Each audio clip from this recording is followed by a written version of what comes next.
Hello बच्चों, आज की क्लास में हमें अपना अगला टॉपिक स्टार्ट करने वाले हैं जिसका नाम होगा मल्टीप्लिकेशन ऑफ एल्जेब्रिक एक्सप्रेशन। आखिरी क्लास में हमने पढ़ा था कि बेसिकली हमने एल्जेब्रिक एक्सप्रेशंस को ऐड या सब्ट्रैक्ट कैसे करते हैं, हमने वो जाना था। इस क्लास में हम जानेंगे मल्टीप्लिकेशन के बारे में। देखो मल्टीप्लिकेशन में बेसिकली क्या है। देखो मेरे पास, मान लो कि मेरे पास ये दो एक्सप्रेशन दिए हुए हैं x-2, ये हमारे पास एक एक्सप्रेशन है, और एक हमारे पास एक्सप्रेशन है लेट्स से yg, ये हमारे पास एक एक्सप्रेशन है। ये पहला एक्सप्रेशन है, ये हमारे पास दूसरा एक्सप्रेशन है। ये पहला वाला, ये दूसरा एक्सप्रेशन। तो हम बेसिकली देखो, हम अगर तुमने वो आखिरी क्लास में देखा होगा कि अगर हम कोई भी दो एक्सप्रेशन को ऐड या सब्ट्रैक्ट करते थे तो हमेशा देखते थे कि हम लाइक टर्म्स को हमेशा हम एक सीरीज में रखते थे और अनलाइक टर्म्स को अलग रखते थे। और लाइक टर्म्स हमेशा ऐड होते थे और अनलाइक टर्म्स को हम जो करते हो विद दियर साइन हम उसको फाइनल रिजल्ट में लिख देते थे। मल्टीप्लिकेशन में बेसिकली क्या है कि हम बस ये सारे टर्म्स को एक दूसरे से मल्टीप्लाई करते हैं। यहाँ लाइक अनलाइक कुछ नहीं ऐसा देखते हैं। जैसे कि अगर मैंने बोला कि आप यहाँ x-2 है और हाँ x-2, और आप इससे वाई जी को आप मल्टीप्लाई कर दो, तो सिंपल से हम कैसे करेंगे। देखो, आपने ऐसा कुछ अपने ये पुराने क्लास में आपने देखा ही होगा, ए प्लस बी इंटू सी, तो आप इसको कैसे मल्टीप्लाई करते थे, ए सी प्लस बी सी। वही सेम लॉजिक यहाँ पर भी चलता है। यहाँ पे होगा एक्स वाई जी माइनस टू वाई जी। हो गया, ये दोनों एक्सप्रेशन, ये एक्सप्रेशन को मल्टीप्लाई कर दिया, ये आ गया हमारे पास आंसर, ये वाला, ये बॉक्स में जो मैंने लिखा है। सो उसी तरीके से ये मल्टीप्लिकेशन है, हम ऐसा कुछ नहीं देखते कि ये लाइक है अनलाइक है, हम सिंपल उसको मल्टीप्लाई कर देते हैं। देखो ये मल्टीप्लिकेशन का बेसिकली ये प्रैक्टिकल एप्लीकेशन क्या है। एडिशन में हम क्या करते थे, जैसे कि देखो मैथ में तो आप लोग जो कुछ भी टॉपिक्स आगे पढ़ोगे, जैसे कि आपने स्पीड डिस्टेंस टाइम पढ़ा है, फिर आपने वो प्रॉफिट लॉस भी पढ़ा होगा, रेशियो एंड प्रोपोर्शन भी पढ़ा होगा, फिर इधर से हमने ये नंबर्स के बारे में, मेंसुरेशन के बारे में। तो बेसिकली मैथ में जितने भी ब्रांचेज हैं उन सब में ये अलजेब्रा हमारा यूज होता ही है। कोई ना कोई एक ऐसा यूनिट होता ही है, एक ऐसा क्वांटिटी जिसकी वैल्यू हमें पता नहीं होती है, और बेसिकली हमें उसी क्वांटिटी का पता करना होता है। तो सब में हर जगह हम प्रीटी मच अलजेब्रा ही यूज करते हैं। तो आपने देखा होगा कि अगर मान लो कि मेरे पास यहाँ पे सिर्फ पेरीमीटर दिया हुआ है, जैसे कि अगर मैं आपको एप्लीकेशन से एग्जांपल के थ्रू समझाता हूँ। देखो, ये मेरे पास एक रेक्टेंगुलर यार्ड है, ये मैं आ गया हूँ जरा मेंसुरेशन में। अच्छा, यहाँ में हम जानेंगे इसके एप्लीकेशन के बारे में। ये यहाँ पे एक रेक्टेंगुलर यार्ड है, ए बी सी डी। अब मैंने बोल दिया, अब ये याद है ये कि रेक्टेंगुलर यार्ड है। अब मैंने बोल दिया कि इसकी जो लेंथ है वो है एल और इसकी ब्रेथ है बी। आप इसका पेरीमीटर फाइंड करो, तो आप पेरीमीटर कैसे लिखते हो, two into l plus b लिखते हो। तो देखो क्या एल हमारे पास एक एल्जेब्रिक है। अब मैंने बोल दिया कि एल इक्वल टू है ना आपका x+3 है, और बी इक्वल टू है x+9। अब ये दोनों क्या एल और बी हमने क्या ये एल्जेब्रिक इक्वेशन के टर्म्स में लिख दिया हमने। अब बोला जा रहा है कि आप दोनों को ऐड करके बताओ। देखो यहाँ एल और बी हमारे एल्जेब्रिक एक्सप्रेशन है, तो क्या यहाँ पे ऐड हो रहा है। इन दोनों को ऐड करने के लिए क्या हम मैंने पुरानी क्लास आपको बताया था कैसे दो एक्सप्रेशन को ऐड करते हैं। तो उसी तरीके से यहाँ पर अगर आपको बोला जाए कि एरिया कैलकुलेट करो, कि आप ये जो रेक्टेंगुलर यार्ड है इसका एरिया कैलकुलेट करो, यानी कि एल इंटू बी करो आप। तो एल इंटू बी कैसे करोगे, x+3 इंटू x+9। तो इस तरह से, हाँ, तो देखो देखो यहाँ पर कैसे रहते हैं हमारे पास एल्जेब्रिक एक्सप्रेशन का मल्टीप्लिकेशन हो रहा है।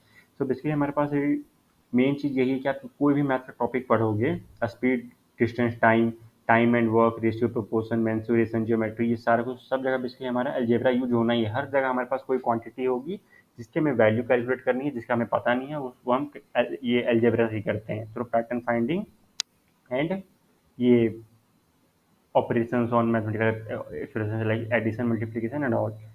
सो देखो, तो इसी तरीके से देखो, अगर ये अब यहाँ पे मेरे पास एक टॉपिक निकल कर आता है, एक सब सब कंसेप्ट, कि मान लो कि हमारे पास ये लाइक लेट्स से आप बोलो कि हमारे पास एक 4 है और एक x है। क्या 4 और x इंडिविजुअली, क्या हमारे पास वो क्या 4 और x हमारे पास इंडिविजुअली ही हमारे पास मोनोमियल है। क्या हम ऐसा बोल सकते हैं 4 एंड x, यहाँ मैंने लिख दिया 4, यहाँ मैंने लिख दिया x, ये 4 और x हमारे पास इंडिविजुअली क्या मोनोमियल है। क्या मैं बोल सकता हूँ कि ये दोनों के दोनों मोनोमियल है। मोनोमियल, मोनोमियल कैसे, कि दोनों में एक ही टर्म है। एक्सप्रेशन मैंने आपको पूरा कैसे बताया था ना कि सॉरी, ये क्लास 7 में आपने पढ़ा होगा कि हम किसी भी अलजेब्रिक एक्सप्रेशन को मोनोमियल तब बोलते हैं जब उसमें सिर्फ एक ही टर्म हो। तो क्या यहाँ पे मैंने 4 लिख दिया और x लिख दिया, क्या ये दोनों एक ही टर्म्स हैं?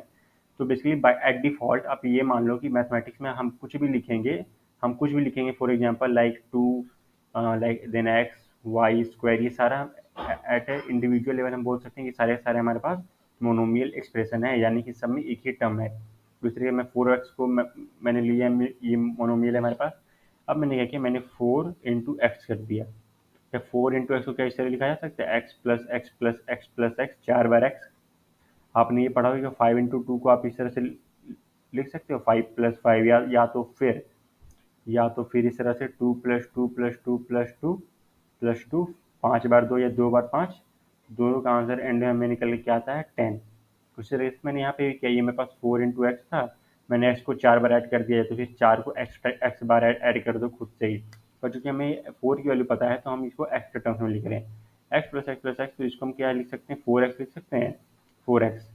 तो देखो अब यहाँ पे तुम्हें क्या दिख रहा होगा कि जब भी दो मोनोमियल को मल्टीप्लाई किया जाता है तो एंड रिजल्ट भी हमारे पास एक मोनोमियल ही आता है।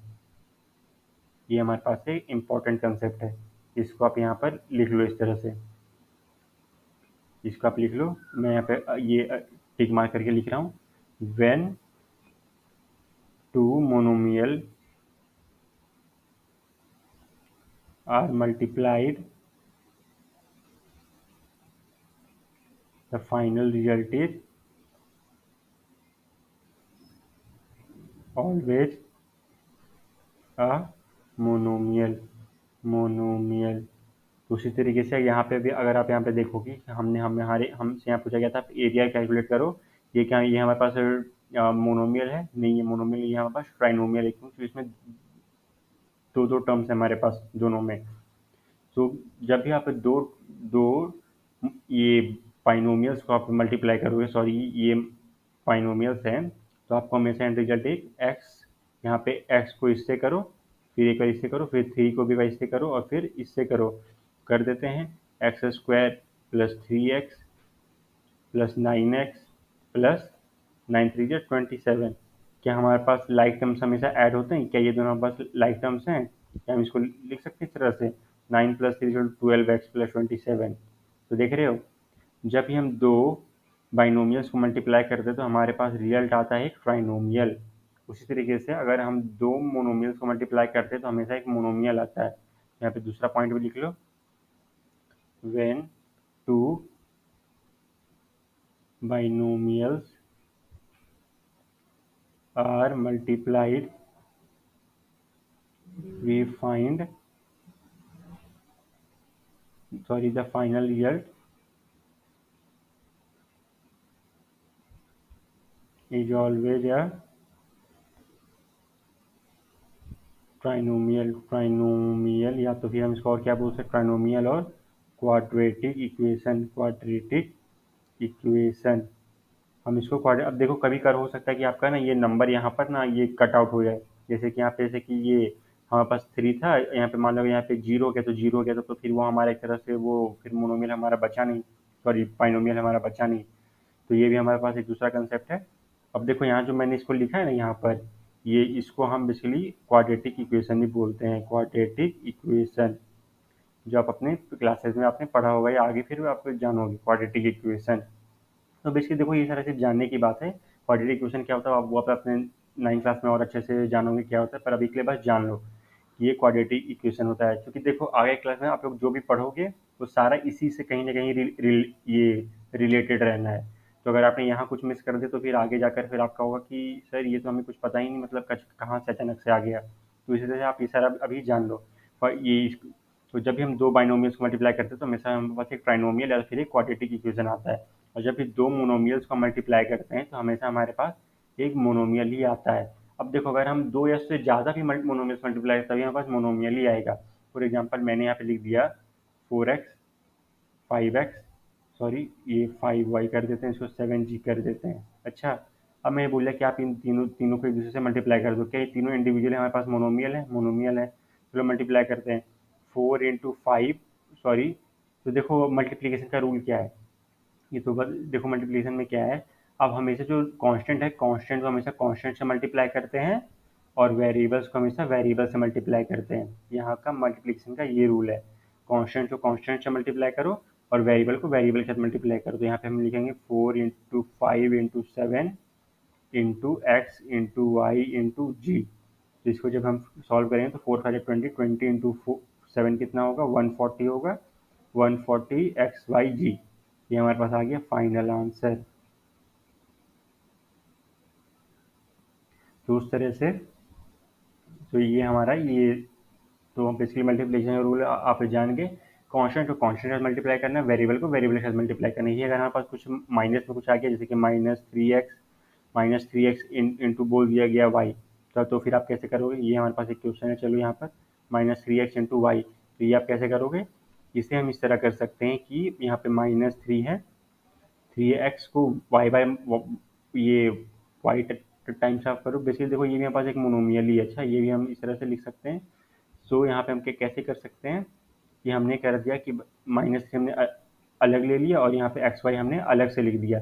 तो क्या हम इसको इस तरह से भी कर सकते हैं, x y plus of x y plus of x y, इस तरह से, मतलब सॉरी यहाँ पे प्लस कभी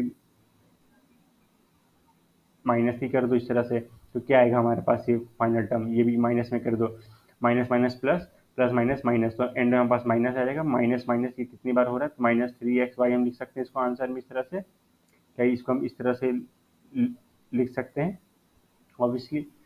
सो हमारा बेसिकली बेसिक फंडा ये है कि जब भी मल्टीप्लाई करना है तो हमेशा कांस्टेंट को कांस्टेंट से मल्टीप्लाई करो और वेरिएबल को वेरिएबल से मल्टीप्लाई करो, जैसा हमने यहाँ किया था। और जहाँ पर यहाँ पास इस तरह से मतलब आ जाए कि यहाँ पास जो ये बाइनोमियल्स दिए हुए हैं, तो वो बाइनोमियल का रूल आपको आपको पता ही है किस तरह से करना है। अगर हमारे पास a प्लस बी है और b, और यहाँ पर हमारे पास c प्लस d है, तो यहाँ पे हम क्या करते हैं, a आप पहले टर्म को इस तरह से मल्टीप्लाई करते हो और फिर दूसरे टर्म को भी इस तरह से मल्टीप्लाई करते हो। दूसरी तरह से हमारे पास क्या हो जाएगा, A C plus A D plus B C into plus plus B D. क्या इस तरह से हम लोग लिखते हैं इस तरह से। दूसरी तरह से अब देखो, यहाँ पे अरेंजमेंट ना मैटर नहीं करता है। जैसे कि देखो, अगर मैंने यहाँ पर इसको इस तरह से मैंने करके लिख दिया, ये 4x था इंटू, चलो मैंने इसको आगे पीछे कर दिया, मैंने इसको लिख दिया 7g into 4x into 5y, मैंने आगे पीछे कर दिया। तभी फाइनल रिजल्ट हमारे पास 140 एक्स वाई जी ही आएगा। अरेंजमेंट यहाँ मैटर नहीं करती है, जो कि मैटर करती थी अगर आप सब्ट्रैक्ट कर रहे हो। आप यहाँ पे a माइनस बी कर रहे हो और b माइनस ए कर रहे हो, ये दोनों कभी इक्वल नहीं होते थे, आपको पता है ना। ये 5 - 2 इज नेवर इक्वल टू 2 - 5। 5 - 2 क्या आता है, 3 आता है, और 3 कभी -3 के बराबर नहीं होता है। ये भी आपको यहाँ पे ध्यान रखना है। मल्टीप्लिकेशन में अरेंजमेंट मैटर नहीं करती है, पर वो सब्ट्रैक्शन में हमारा करता था। तो ये भी हमारा एक ये बात है जो आपको ध्यान रखनी है, अदरवाइज आप यहाँ पे मिस्टेक कर सकते हो। सो ये था हमारे पास कुछ ये बेसिक्स ऑफ मल्टीप्लिकेशन और how to multiply 2 algebraic expressions, and इससे कुछ एप्लीकेशन हमने देखे, जैसे कि कैसे ये मेंसुरेशन में आप अगर स्पीड टाइम डिस्टेंस भी आप निकाल लोगे। जैसे कि मैंने बोल दिया कि अगर मेरे पास स्पीड है और टाइम है, अच्छा ये जो मेरे पास है, मैंने बोला कि यह स्पीड जो है मैंने उसको 10 किलोमीटर पर आवर से बढ़ा दिया, स्पीड जो है मैंने 10 किलोमीटर पर आवर से बढ़ा दिया, तो जो मेरा पहुंचने का टाइम था, जो मेरा ट्रेवलिंग टाइम था, वो घट कर ये हाफ हाफ एन आवर्स हो गया।